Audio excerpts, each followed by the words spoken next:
꿈처럼 아름다운 청춘의 한 시절이 이곳에 있습니다.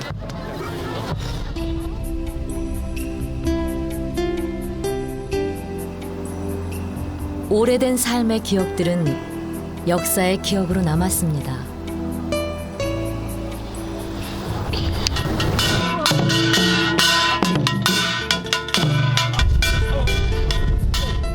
이 땅을 지켜온 수많은 사람들의 삶이 곰삭은 젓갈처럼 진한 향기가 되어 곳곳에 배어 있습니다.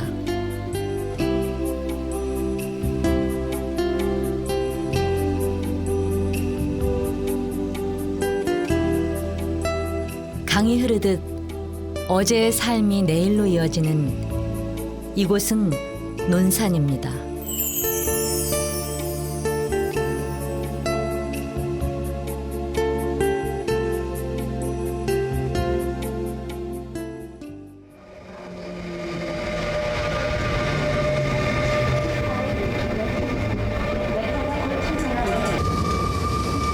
매주 월요일 아침 논산역은 여느 때보다 분주합니다. 짧은 머리를 한 청춘들과 중년의 어머니들로 어느새 가득 찬 승강장. 한 주에 2번 있는 입소일 때마다 논산 곳곳은 장정들로 장사진을 이룹니다.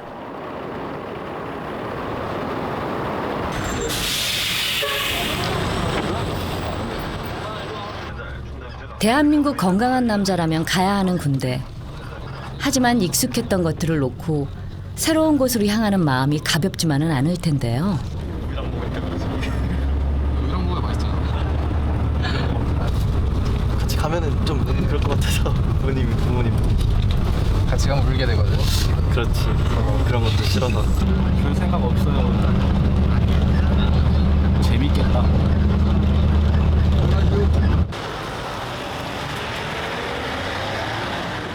대한민국 남자 4분의 1이 다녀간다는 육군 훈련소 앞. 새로운 세상에 익숙해지려면 필요한 것들도 갖춰야 할 것들도 많을 겁니다. 그중 첫 번째는 아마도 머리를 깎는 일일 텐데요.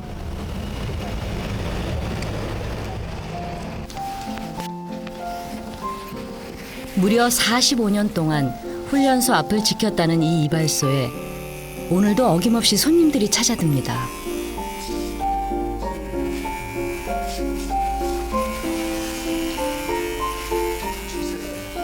한참 군대 선배인 아버지와 함께 멀리 경남 통영에서 훈련소를 찾은 26 허무영 씨. 끈기라든지 인내라든지 정신력이 좀 더 강해져서 돌아오고 싶어요. 시원하게 닦이네. 마냥 철부지 같던 둘째 아들이 입대를 한다니 아버지는 자랑스러우면서 한편으론 걱정이 앞섭니다. 누구나 다 하는 건데.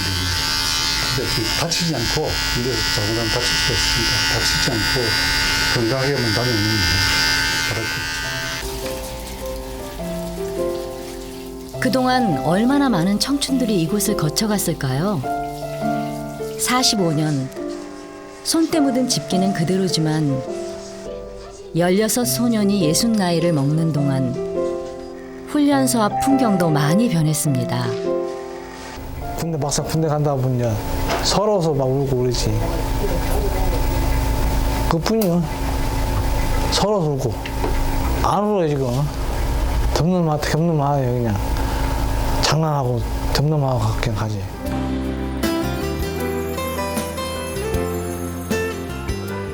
올해로 문을 연 지 62년이 된 육군훈련소. 1년이면 12만여 명이 이곳을 거쳐갑니다.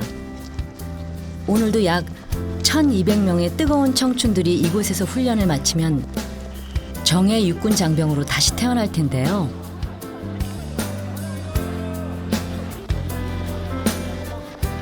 세태가 달라졌다고는 하지만 여전히 이곳은 새로운 시작의 장소이자 만남과 헤어짐이 공존하는 곳입니다.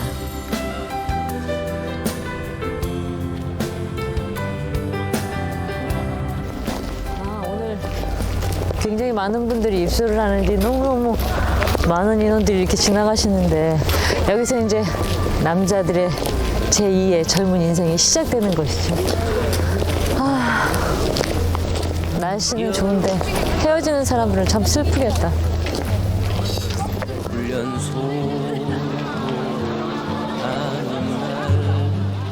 군에 입대하는 젊은 청춘들은 그동안 익숙했던 것들, 소중한 사람들과 잠시 헤어지는 아쉬움도 클 텐데요. 장병들 뿐일까요? 시절이 바뀌어도 자식 군대에 보내는 부모의 마음만큼은 여전하겠죠? 무엇인가 아쉬움이 남지만 불안폭이 처음 봤는데 아까 옆에 이 부모님이 이 아들 보고 막 그 눈빛이 너무 애틋한 것 같아서. 새롭다 이제 다시 시작이다 젊은 날의 생이여.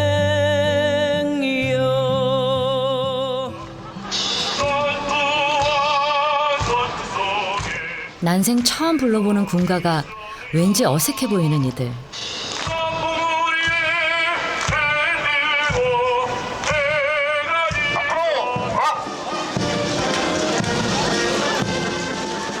채 30분도 안 되는 입소식을 마치고 1200여 명의 젊은이가 입소대도를 향합니다. 지금은 거수경례도 군가도 어색하지만 이 어색함이 익숙함이 되는 날 이들도 자랑스러운 대한민국 군인이 되어 있겠죠?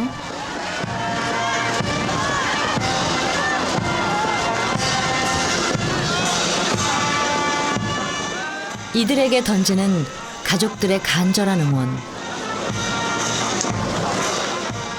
수천의 얼굴 속에서 아들을 찾아내듯 그 많은 목소리 속에서도 내 가족의 간절한 응원만큼은 꼭 전해지지 않을까요? 항상 부모 입장에서는 막내다 보니까 좀 안쓰럽고 그렇잖아요. 남자답게 좀 씩씩하게 좀 훈련 잘 받고 늠름하게 좀 왔으면 좋겠어요.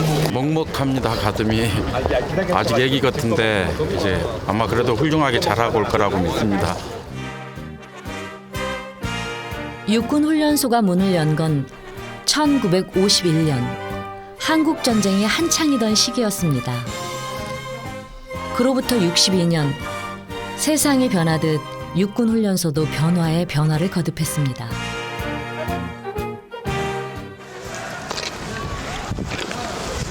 야, 신발장인데 다 번호 매겨져 있어서 정리정돈도 잘 되고 너무 좋네.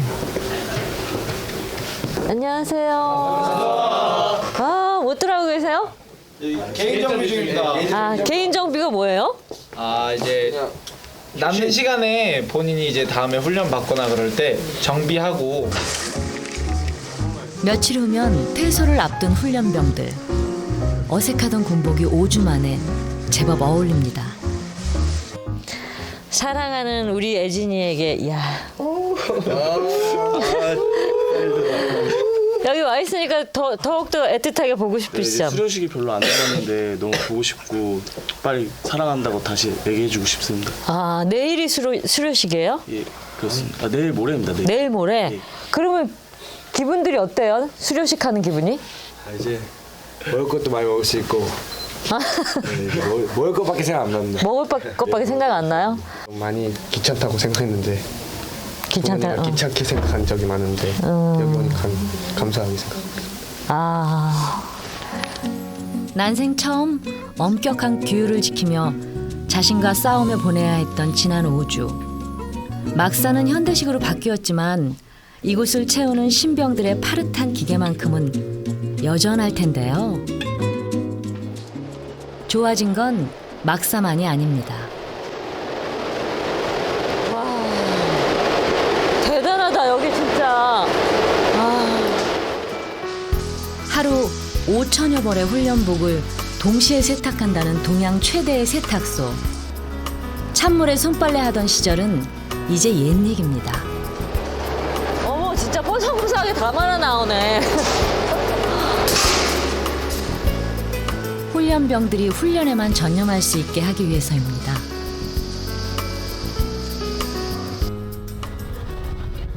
매주 수요일은 육군훈련소에 퇴소식이 있는 날 5주 전 입소한 훈련병들이 다시 모였습니다.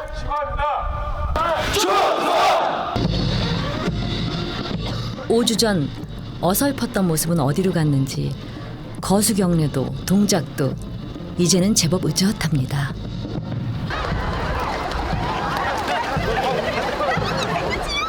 익숙한 많은 것들과 잠시 떨어져 있어야 했던 시간. 이들은 이곳에서 그동안 미처 깨닫지 못했던 많은 것들을 머리가 아니라 가슴으로 배우지 않았을까요?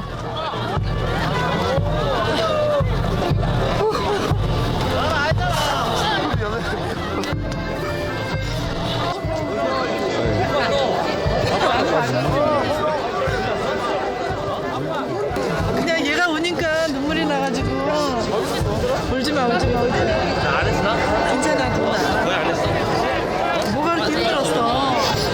아유 세상에. 훈련 다 했는데 너무 많이 말랐어. 이제 당당한 2등병이 된 아들. 분위기 돼요. 경례 충성. 바로 사랑하라. 군대에 가면 효자 된다는 말이 옛말이 아닌 모양인데요.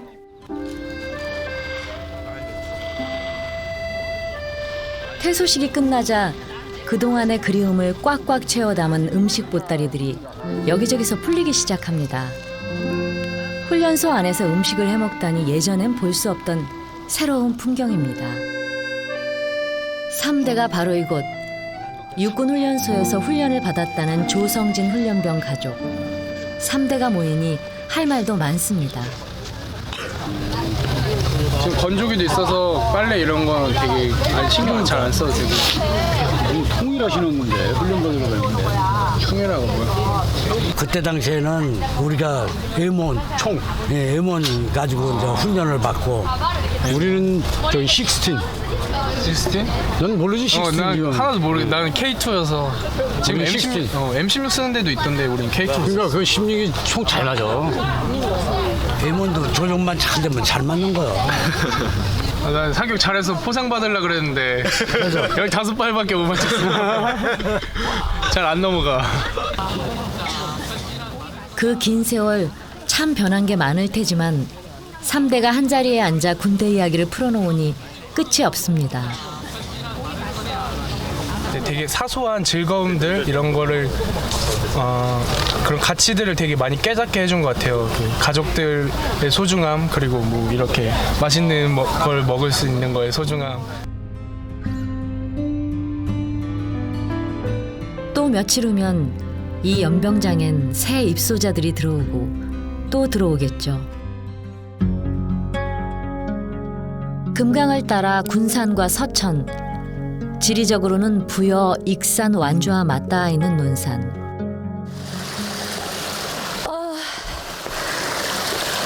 이렇게 아침에 쨍한 산 공기 마시니까 기분이 너무 좋은 것 같아요.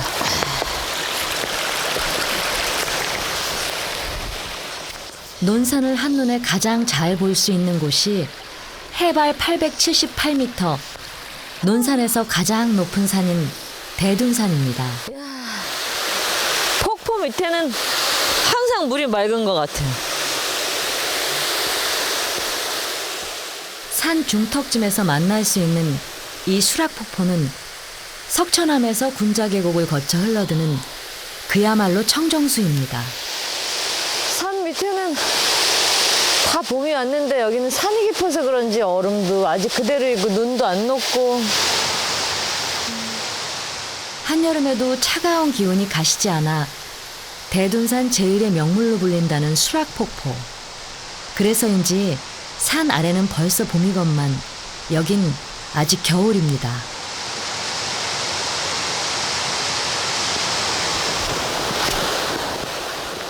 대둔산은 산세가 아름답고 기암절벽이 많아 작은 금강산, 소금강이라 불리는데요.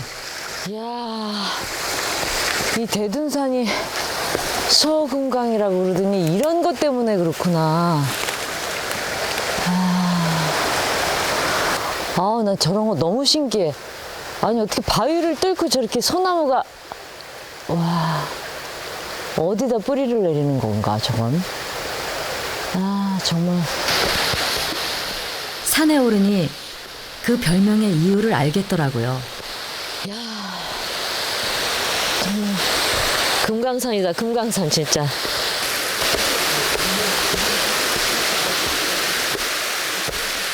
충남 논산과 금산, 전라북도 완주 사이에 자리를 잡은 대둔산. 대둔산은 높이에 비해 산세가 험해 오르기 쉽지 않은 산으로 유명한데요.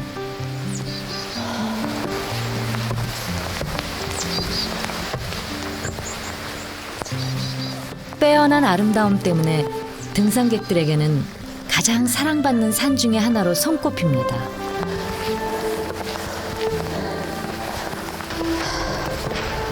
힘든 만큼 더 경치가 아름다울 것 같아, 분명히. 아이고,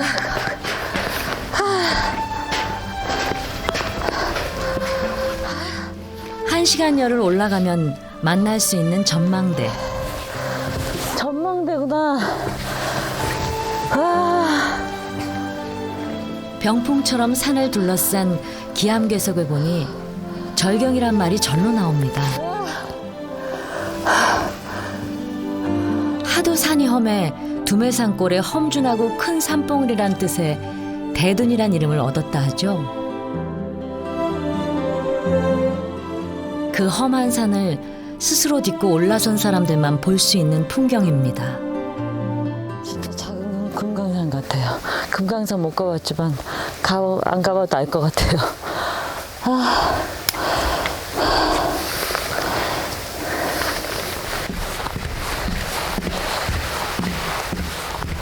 전망대를 지나 정상으로 가기 위해선 높이 70m, 길이 50m의 아슬아슬한 구름다리를 건너야 합니다. 구름다리를 건너 하늘을 오를 듯 솟아있는 긴 철계단을 오르고 또 오르면 정상인 마천대가 눈앞에 보입니다. 자, 으쌰.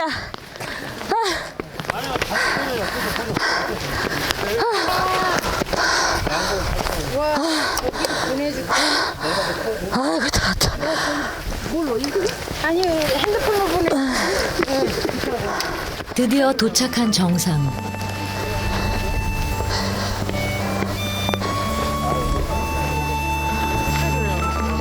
여기는 어느 쪽에서 서도 다 그림이에요, 다 그림.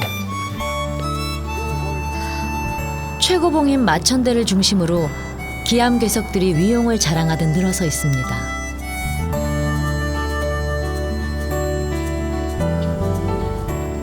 죽순처럼 뾰족히 산자락을 가득 메운 바위들, 산수와 병풍을 눈앞에 펼쳐놓은 듯 사방이 다 그림 같습니다.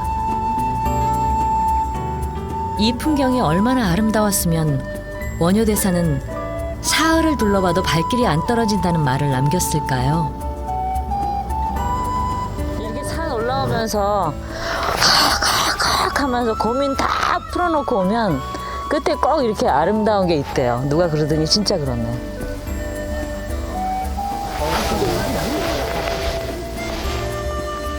하늘과 맞닿은 이곳에서 자연의 절경을 보니 이곳이 곧 성경 같습니다. 사람의 힘으론 만들 수 없는 아름다움, 자연이 주는 경이로운 선물입니다. 산이 약간 좀 사나운 것 같으면 네, 맞아. 또 막 이렇게 보는 게 아기자기해가지고 글쎄 다른 사람하고 좀 풀리는 것 같아요. 충청권에는 이게 제일 좋은 것 같고, 뭐 물론 그 송리산 가면은 송리산 뭐 문장대나 상영봉 그쪽도 좋긴 좋은데 여기 밑에서 보니까 진짜 좋은 것 같아요. 산이 많지 않고 대부분 평야로 이루어진 논산에서 대둔산은 논산을 내려다볼 수 있는 특별한 장소입니다. 산 아래를 내려다보면 우리에게 아주 잘 알려진 역사적인 곳이 눈에 들어옵니다. 이제는 너른 평야로 남은 이곳. 백제 말기 계백장군의 5천 결사대가 신라 5만 병사와 맞붙어 결사항쟁을 벌였던 황산벌입니다. 그의 의로운 죽음에 감동받은 백제 유민들이 몰래 시신을 거두어 만들었다는 계백장군의 묘. 무너져가는 나라를 지키고자 했던 그의 충절은 이 작은 묘소로 남아 아직도 논산을 지키고 있습니다. 이곳을 통과하지 않으면 부여를 들어갈 수가 없게 됩니다. 그리고 또 이곳을 벗어나게 되면 동쪽으로는 산세가 험하고 서쪽으로는 강이 있어서 접근이 어렵습니다. 그 정도로 이제 백제 때 신라하고의 접경에 있어서 굉장히 중요한 요충지였고, 적장까지 존경했다는 장수 계백. 이곳은 그를 기리기 위해 세워진 사당 충장사입니다. 그러나 그의 죽음 이후에도 황산벌의 순환은 끝나지 않았습니다. 계백 장군의 죽음으로부터 200여 년 뒤 견훤의 아들 신검이 황산벌에서 고려 태조왕건에게 항복하며 후백제가 멸망한 것입니다. 두 번의 백제가 이곳에서 사라졌습니다. 후삼국에 있어서도 태조왕건이 결국은 후백제를 멸망하고 올라가면서 결국은 후삼국을 통일하는, 그래서 새롭게 고려 왕조를 이끌어 나가는 계기가 바로 이곳 논산이 아닐까. 오랜 전란을 겪으며 피폐해진 사람들의 마음을 위로했던 건 신앙이었습니다.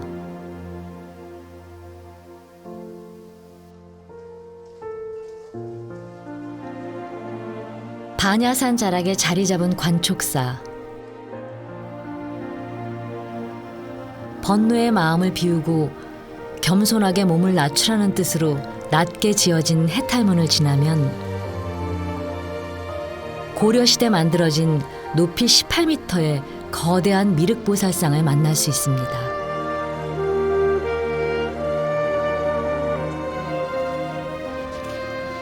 석조불상으로는 동양 최대 규모인 이 불상은 사람들의 다친 마음을 위로하는 따뜻한 미소로 유명한데요.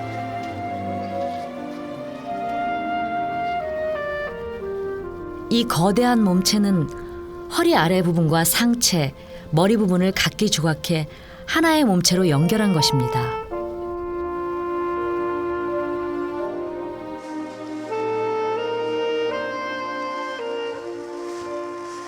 너무 크시고 뭐 웅장하시고 정말 뭐 제가 기도를 하면은 소원이 이루어질 것 같아요. 만사 형통 이루어질 것 같아요.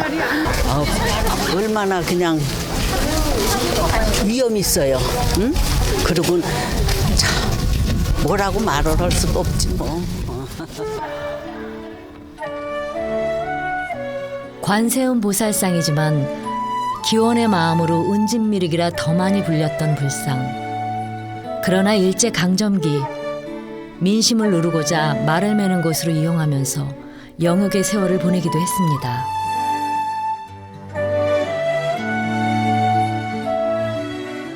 그 오랜 세월 평화를 기원하는 사람들의 마음을 품어안은 채 커다란 얼굴로 논산을 지켰을 관촉사 미륵보살상.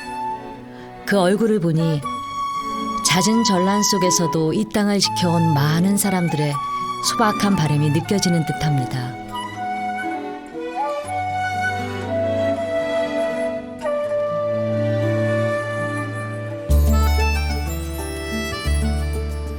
순환의 역사를 딛고 서로를 위로하며 힘을 얻었던 논산 사람들의 삶은 이곳 주곡리에서도 엿볼 수 있습니다.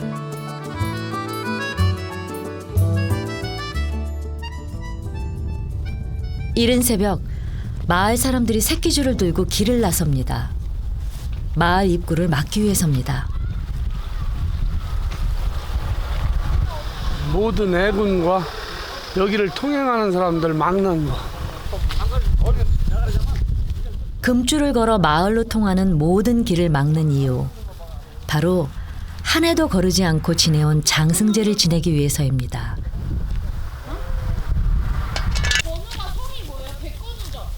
한켠에선 동토맥이라 불리는 결 좋은 황토도 준비합니다.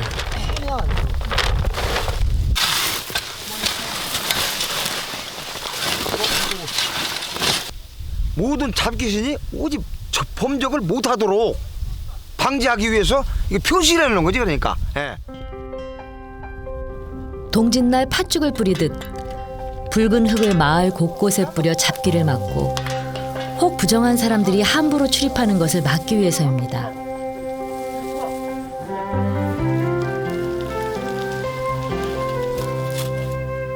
주곡리 사람들에게 마을의 큰 어른이자 수호신 역할을 해왔던 장승.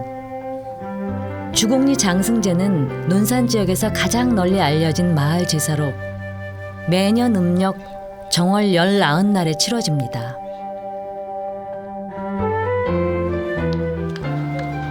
(500년의) 장구한 전통으로 이어졌다는 주곡리 장승제.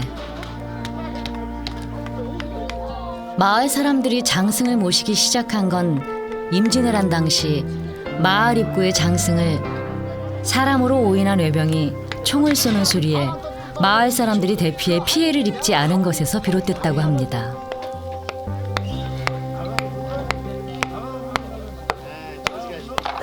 못을 부리고 이런 게 아니라 옛날 해오던 큰 모습대로 그대로 지금 나가보시면 알겠지만 모신 자리가 지금 묵은 장승도 많이 이렇게 있어요. 보면은 그 형상 똑같이 그 옛날 그 모습 그대로. 그 고마움에 일제강점기 벌목을 금했던 엄격한 산림정책과 70년대 미신 타파운동 속에서도 한 해도 거르지 않고 장승을 만들어 제사를 지내왔다는 마을 사람들.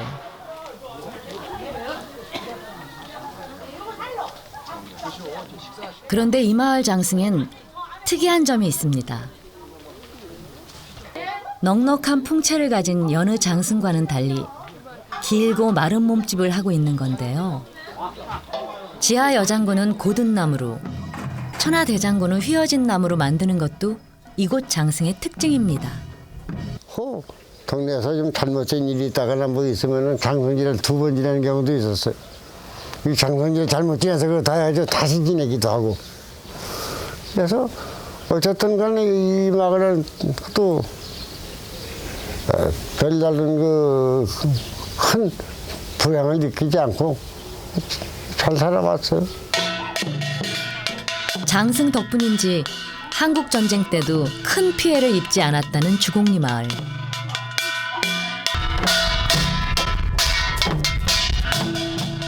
마을을 지켜주는 수호신으로 여기기 때문에 오래된 장승도 뽑지 않는 것이 전통입니다.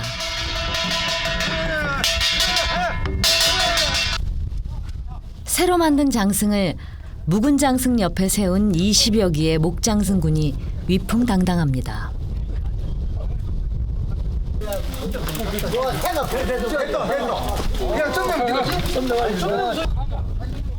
장승제 기간이면 마을을 떠나 있던 사람들도 제사를 위해 모여듭니다.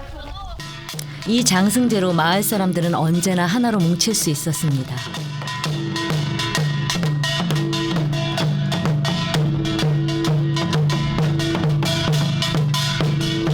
I get a really warm feeling. The people get along so well and they're having so much fun together, and yeah, just like a really warm and happy feeling, like really like it's one big family.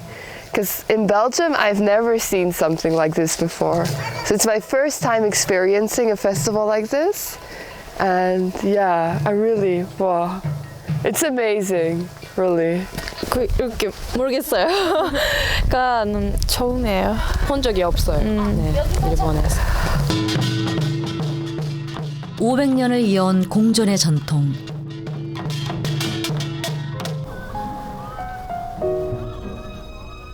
어쩌면 장승이 지켜준 건 어렵고 힘든 일을 함께 견디며 가족처럼 함께 이터를 지켜온 마을 사람들의 마음은 아니었을까요?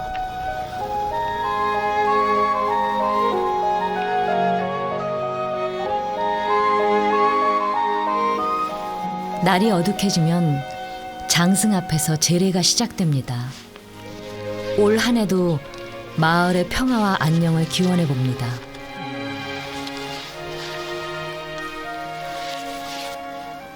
마을 사람들이 정성을 모아 마련한 제사상. 살림이 아무리 어려워도 장승제 제수용품만큼은 정성을 다했다는데요.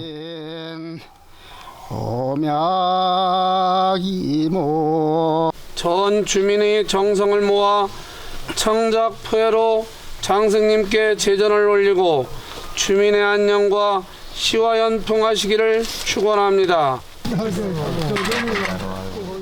제례를 마치고 둥근 보름달을 보며 저마다 소박한 한 해 소원을 하늘로 날려보냅니다.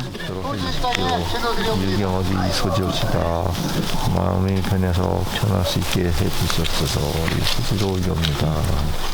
마을의 안녕과 모든 것을 화합하는 뜻, 용서하고. 주곡리 마을에서 평생을 함께 살아온 사람들.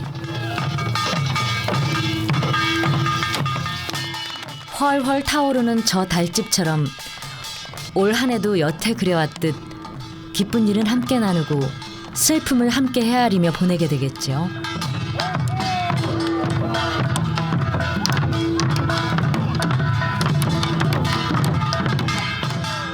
이웃과 함께하며 공존의 삶의 정신을 지켜온 500여 년의 지혜를 배워봅니다.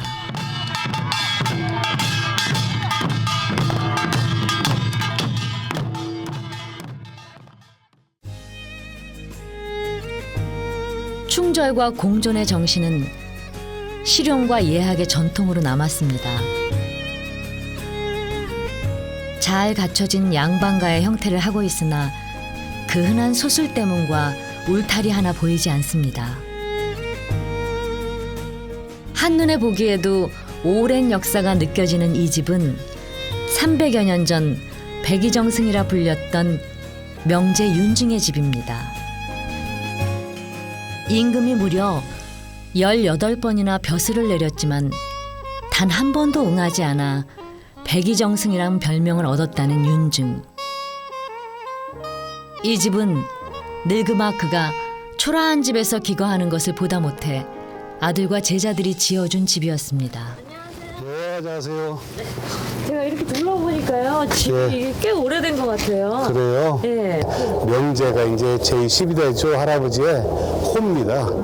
근데 이제 1709년도에 집이 지어졌는데 우리 할아버지는 1714년도에 돌아가셨어요. 여기서 5년 동안 그 사실 기회가 있었는데 이제 한 번도 살지 못하고 돌아가셔가지고 여기 그 옛 명제 고태 갈 때 고자를 옛 고자 안 쓰고 연고 고자 씁니다.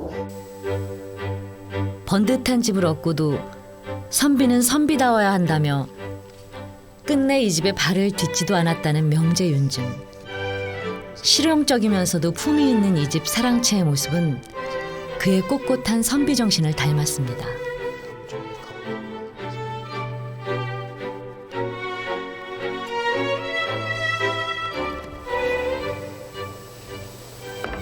야, 이게 이 사방을 다 열면 그러니까 여기 그렇죠. 정자가 되는 네, 거네. 그냥 정자 되는 거예요. 아, 정자구나. 여기 다 열면. 이거. 네. 당대의 선비들이 시를 읊고 풍류를 노래했다는 사랑채. 텐마루 창을 열면 고택 앞 마당과 연못 그리고 교촌이 마을이 한눈에 들어옵니다.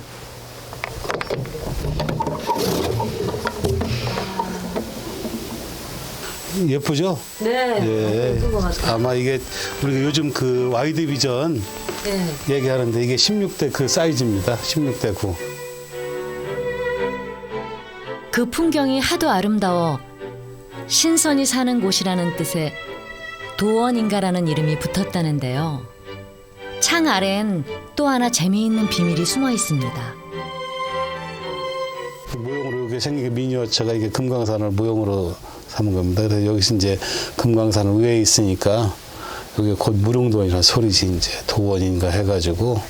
예. 우리가 금강산 위에 있습니다. 그렇지 이제 신선이 돼 있는 거지. 지금 우리가 산 위에 이렇게 구름 위에 타고 있으니까. 금강산의 풍경을 돌로 재현했다는 석가산입니다.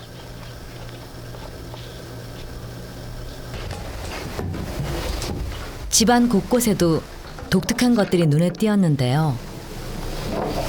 자, 여기 이제 우리 제일 큰 사랑방입니다. 제일 어른 방. 예. 여기는 이제 재미난 그 문이 하나 있습니다. 이런 문이 많죠? 예. 이게 무슨 문이라고 그래요? 미닫이. 미닫이 문. 예. 이렇게 하면? 여닫이 가지고. 예. 자, 그러면 이렇게도 되고, 이렇게도 되고.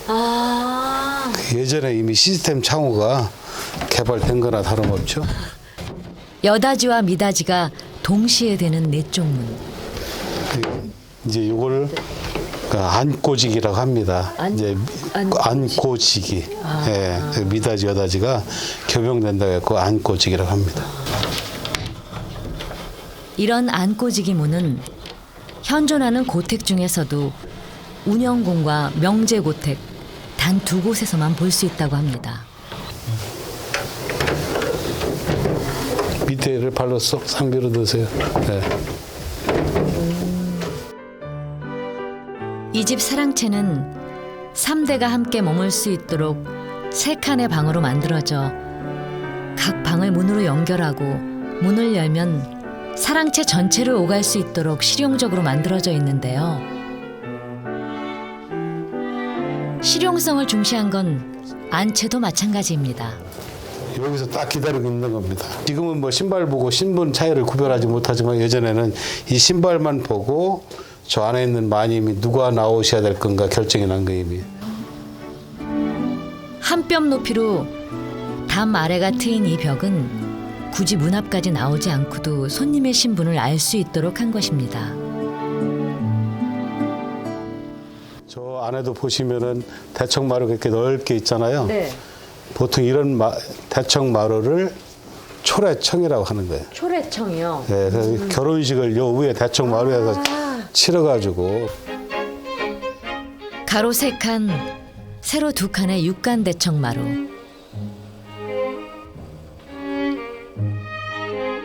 (300년) 세월의 덮개가 고스란히 내려앉은 이 안채에도 아녀자들을 배려했던 섬세한 마음과 놀라운 과학성이 곳곳에 숨어 있습니다.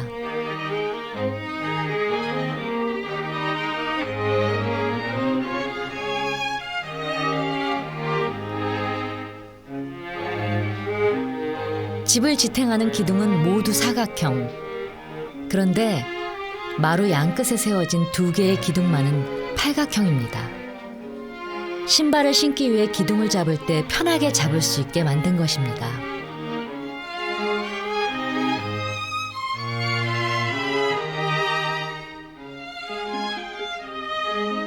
마루 뒤쪽에 창을 열면 가장 볕 좋은 곳에 자리 잡은 장독대가 한눈에 들어옵니다.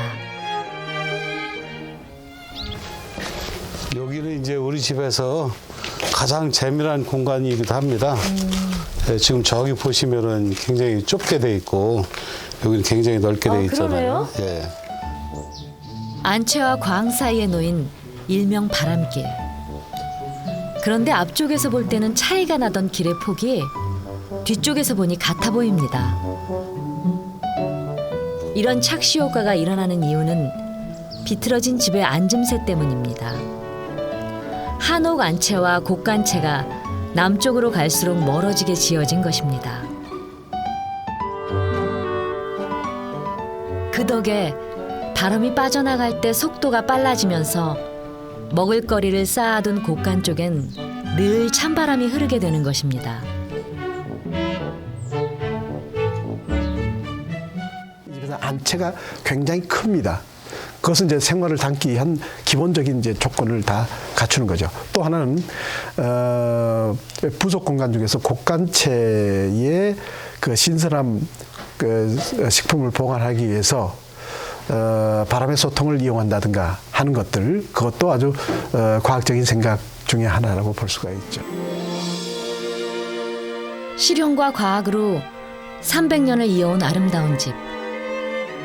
평생 백성에게 이로운 학문을 고민했다는 윤중의 큰 가르침이 집안 곳곳에 배어있는 듯합니다.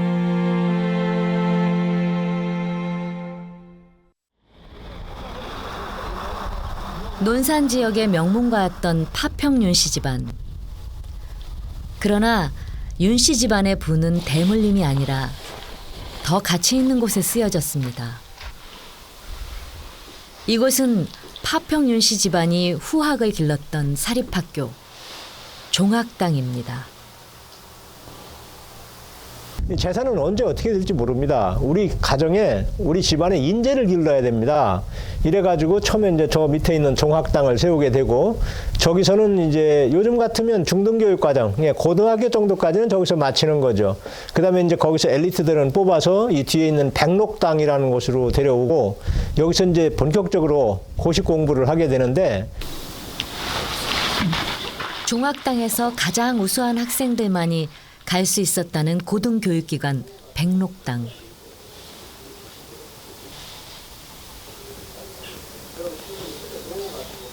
조선시대 이곳에서 무려 42명의 대과급제자가 배출됐습니다. 그 놀라운 성적엔 이유가 있습니다. 이 7개의 작은 방은 수준에 따라 차이를 두고 가르치는 단계별 공부방입니다.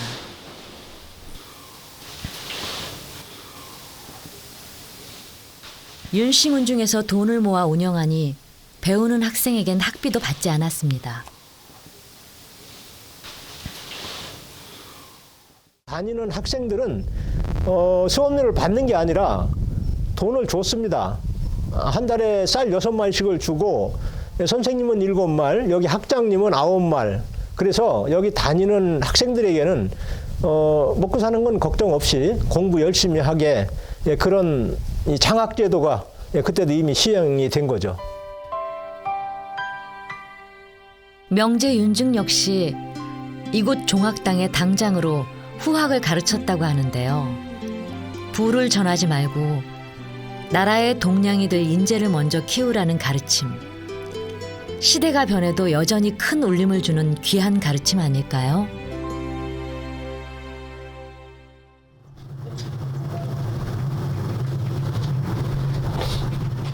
꽃피는 봄이 오면 논산에서 어김없이 볼 수 있는 풍경이 있습니다.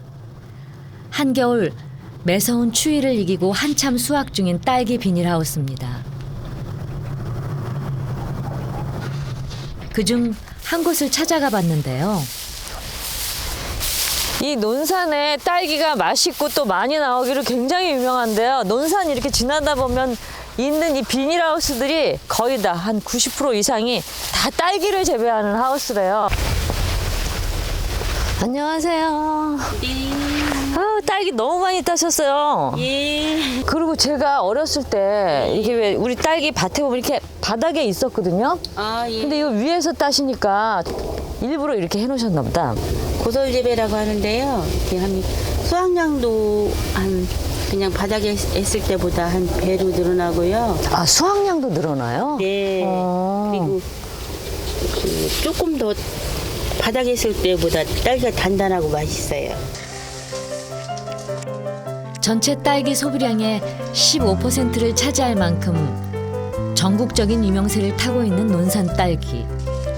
논산 딸기는 타 지역 딸기보다 한 달 정도 먼저 출하되는 것이 특징입니다.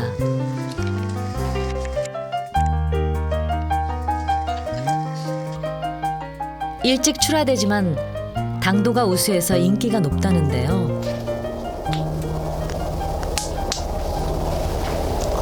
정말 달아요. 정말 달. 네. 딸기가 제철이다 보니 하루 동안 이곳에서 수확되는 딸기만 100상자가 넘습니다. 저도 그 바쁜 일손을 잠시 거들었는데요. 잘 따시네. 잘하죠? 예. 맛있는 딸기를 고르는데도 노하우가 있습니다. 이렇게 반들반들 그 윤기가 나는 게 더 달아요. 꼭지가 위로 올라간 게 또 훨씬 맛있어요. 몇 시간 오롯이 일했을 뿐인데 수레가 가득해지니 저도 어깨가 으쓱했는데요.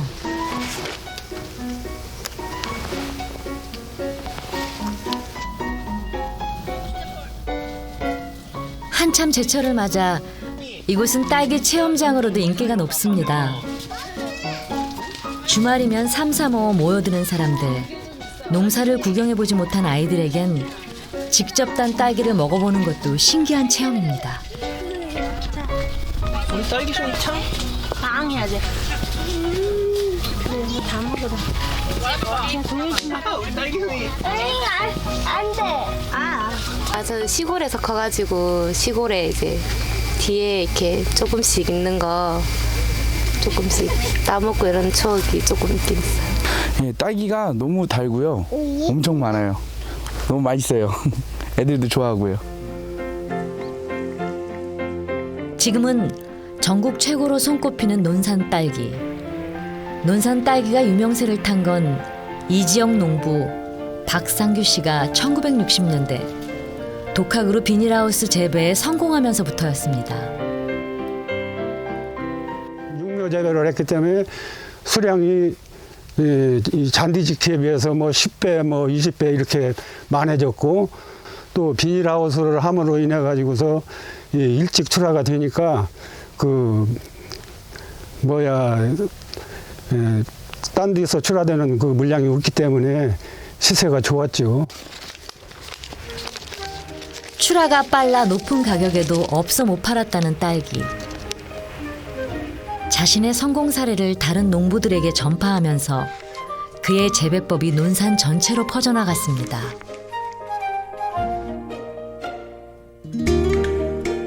그 결과 1970년대 이후 논산 지역 농부의 대부분이 딸기 농사를 짓게 됐다는데요. 지금 딸기는 논산 지역의 대표 상품입니다. 하지만 재배가 많아지면서 새로운 고민거리가 생겼습니다.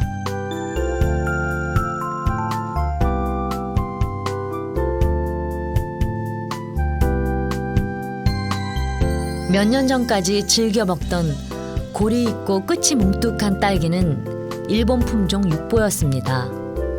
많이 팔리면 팔릴수록 그만큼 많은 로열티를 내야 했던 것입니다.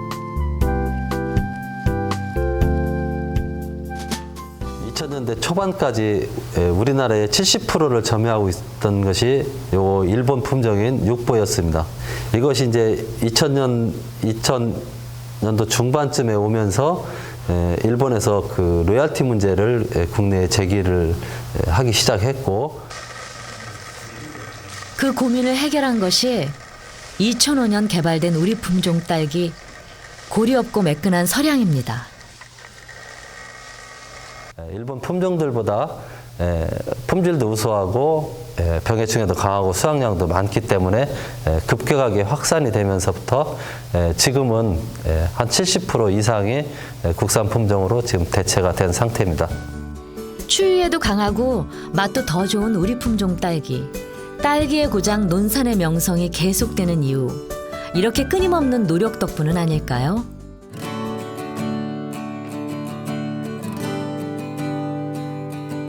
금강유역인 논산은 조선시대 3대장 중 하나로 불렸던 강경장이 섰던 곳입니다. 금강 하구뚝이 막히기 전만 해도 하루에도 수백 대의 배들이 들고 나던 강경포구. 강경토박이 심희섭 씨가 오랜만에 강경 전체가 내려다 보이는 옥녀봉에 올랐습니다. 지금은 사라져버린 포구의 활기를 그는 아직도 기억하고 있습니다. 조깃배가 제일 먼저 들어. 그래서 조깃배 이제 들어오면 그때부터 이제 장사꾼들 모여들기 시작하고. 참 여기가 올라오는 게 참 감회가 새롭네. 정말 참 이렇게 천지개벽해서 완전히 변해진 거야. 옛날하고. 금강 하구뚝이 막히면서 마을을 휘감고 흐르던 금강줄기는 좁아지고 하루 종일 떠들썩하던 포구 자리는 이제 집들이 들어섰습니다. 옛 영화를 잃고 기억으로만 남은 포구. 그래도 1930년대 강경장 하면 전국에서 알아주는 큰 장이요 사통팔달 안 모이는 게 없었던 곳이 바로 강경포구였습니다.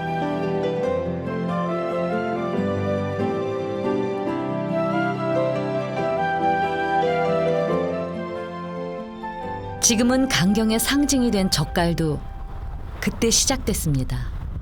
오는 과정에 이제 날짜가 많이 걸리는 게 오다가 밑에 치는 상해, 맞아, 밑에 들어가는 거.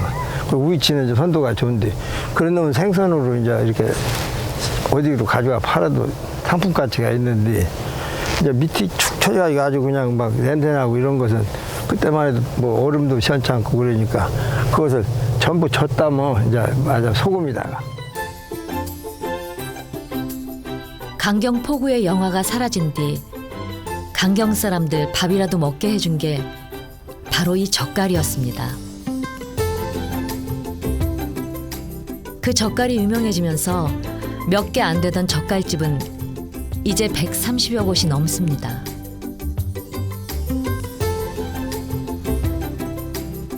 짠맛은 덜하고 풍미는 더해져 김장철이면 없어 못 판다는 강경젓갈. 국내 젓갈 판매량의 60%가 이곳 강경에서 팔려나갑니다.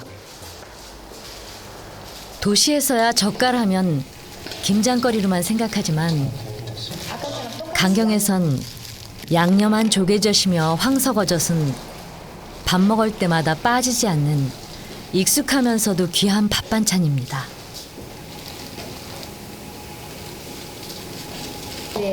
이건 식사용. 밥 먹을 적이 밥상에 올라가는 거예요. 아, 밥 반찬으로? 예, 예. 아, 그럼 이런 걸 다 이렇게 직접 하시는 거구나. 이제 나이 자신 분들은 이걸 참 많이 좋아하지. 지금 젊은 분들은 냄새나고 그런다고 안 자실려나 몰라도 우리 나이 먹은 사람 이것이 아니면 밥을 못 먹어. 젓갈로 평생 자식 건사하며 살았으니 그보다 고마운 게 있을까요? 젓갈은 나의 생명이나 마찬가지지 뭐. 이 젓갈로 내가 평생 자식들 다 갈아치고 공부시켜서 다 좀 이렇게 뭐 결혼시키고 짜요 계자식은. 곰삭은 젓갈 맛 속엔 이처럼 평생 젓갈과 함께 살아온 사람들의 짠내 나는 삶이 배어 있습니다. 강경포구로 사통팔달 전국의 상품들이 모여들던 30년대, 강경은 근방에서 가장 번성했던 지역이었습니다. 옛 강경 장터 자리엔 그때의 영화를 보여주는 당시의 신식 가옥들이 세월을 거스른 듯 그 모습 그대로 남아 있습니다. 논산에서 태어난 박범신 작가에게도 강경은 특별한 기억의 장소입니다. 네, 반갑습니다. 어서 오세요. 여기서 이렇게 선생님 뵈니까 되게 너무 좋아요. 먼 길 오셨네요. 네. 예, 우리 강경은 이른바 개발의 광풍, 개발의 조명이 비켜간 곳이지. 강경 구시장은 요 골목으로 쭉 나가면 우리 아버지가 어렸을 때 포목점 하던 그런 건물도 그대로 남아 있어요. 옛날 그대로지요. 그는 포구가 쇠락하고 강경의 영화가 끝나가던 5, 60년대 바로 이 거리에서 어린 시절을 보냈습니다. 나한테 추억이 많은 건물입니다. 우리 아버지가 포목상에 하던 곳이 여기에 바로 여기에. 이 건물이요? 네, 이 건물인데 옛날 모습 그대로네.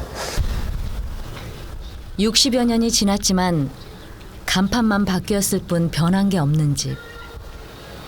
어머니가 젓갈을 담그면 둘째 누나가 함지박을 이고 나가 팔던 시절이었습니다.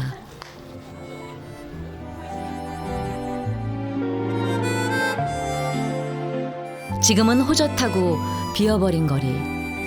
하지만 3, 40년대만 해도 이 골목은 장날이면 전국 상인들이 몰려들어 북새통을 이루던 장터거리였습니다. 영화가 컸던 만큼 쇠락의 시간도 길었습니다. 근데 강경은 그 이전에도 이미 18세기에 이 하항 도시로 유명하게 근대화가 되고 있었던 곳인데 이 일대가 그때의 상징이라고 할 수 있죠. 전성기 시절에 지금은 이제 개발이 비켜가고 이게 다 버려진 것처럼 보이잖아요. 근데 이 문학이라고 하는 것은 근본적으로 좀 소외되고 좀 모자라고 좀 뒤떨어지는 사람들한테 애정이 가는 것이 문학이거든. 그런 의미에서 보면 이 강경이 개발의 광풍이 이렇게 비켜가고 자꾸 퇴락하고 그러니까 내 마음은 늙을수록 여기에 더 가까이 와요.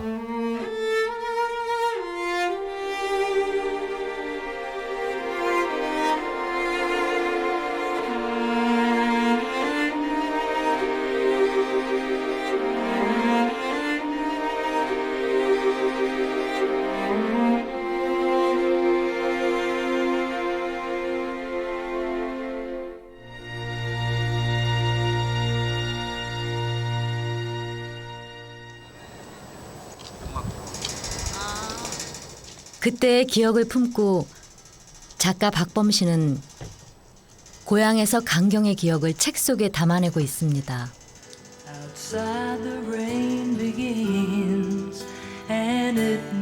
알맞게 곰사가 가는 젓갈처럼 오랜 풍파 속에서도 이 땅을 지켜온 사람들의 삶은 오늘도 이어지고 있습니다. 이 땅 어느 한 구석 추억이 없는 거리가 있고 마음이 오가지 않은 땅이 있을까요? 한겨울 매섭던 추위가 어느새 저만치 물러난 것처럼 긴 세월 고단한 이야기들이 저만치 추억으로 쌓이고 있습니다.